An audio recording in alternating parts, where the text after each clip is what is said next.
Alors, on a monté donc ce laboratoire avec l'école. On a fait une première saison l'année dernière avec une quinzaine d'étudiants.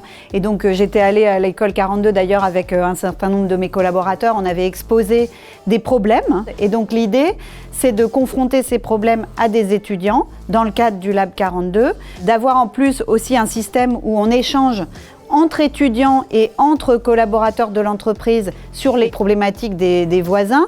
Donc tout cet échange collaboratif entre entreprises et étudiants et également au sein de l'entreprise entre cas d'usage proposés par différents métiers. Tout ça, ça crée une émulation et donc ce qu'on espère, c'est trouver une nouvelle façon de résoudre ces problématiques en s'appuyant sur les compétences des étudiants de l'école 42. Là, on en est à notre saison 2 de notre partenariat sur l'école 42, le Lab 42. On va démarrer une 3e saison et donc je crois que les étudiants vont arriver bientôt, donc on se réjouit de les accueillir pour une nouvelle phase de 6 mois. Ça fait quelques années que je m'intéresse au concept de l'école 42.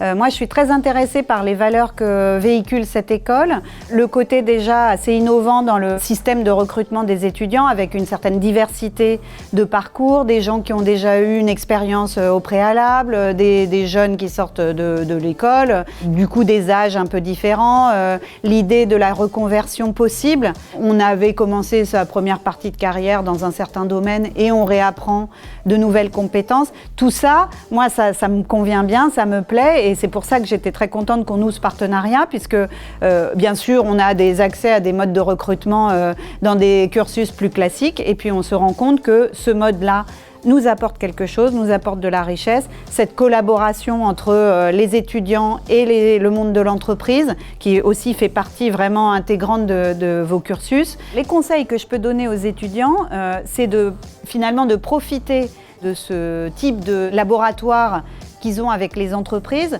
pour vraiment confronter leurs connaissances académiques ou en tout cas leurs compétences technologiques avec les métiers. Donc le plus possible, passer du temps avec les tuteurs, passer du temps avec les métiers pour finalement confronter la théorie à la pratique. Chez Natixis, on a besoin de beaucoup de développeurs. Donc moi, je suis responsable d'une entité qui s'appelle Technologie et Transformation, qui porte bien son nom. Le principe, c'est que chez Natixis, on a compris que la technologie était un levier de transformation majeur dans beaucoup de nos métiers. Donc on a un besoin accru de ressources dans nos départements informatiques. On a du mal à recruter sur nos métiers de développeurs. Et notamment sur les métiers de développeurs autour des nouveaux langages, des gens qui ont des compétences assez diversifiées pouvant intervenir sur les différentes couches. Et c'est un domaine dans lequel les étudiants de l'école 42 sont particulièrement bons, c'est pour ça qu'on fait aussi ces partenariats. On a du mal à recruter des femmes dans l'IT, et notamment parce qu'on n'a pas assez de femmes qui se tournent vers ces parcours de formation. Donc le problème, il est évidemment plus général que juste Natixis ou juste 42. Globalement, dans l'informatique en France et dans les études d'informatique en France, il y a moins de femmes que ce qu'on pourrait souhaiter. Je remercie 42 de s'engager sur ce domaine.